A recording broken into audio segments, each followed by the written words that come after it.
Yashan lạc nê yu sinh pe mô me khen te ngô pu nhu nang ngay hà lan pe shen pu ke shen shi pu tao we yu sinh yu mong e hang ke ken ne wang yang Shep she lạc nê yong e ha meng lạc mong răng nê mu Hư shen ken ki she hang me hao ha Ta hi hang nê ken pei no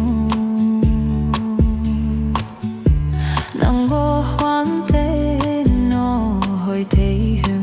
thuộc thế mong khen nắng ngô mực phi phê sa sụp tha thao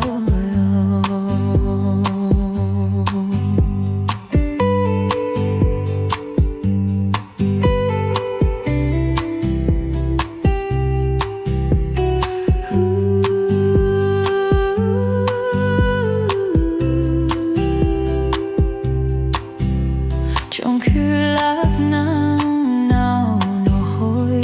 nắng lệ trong khi ba she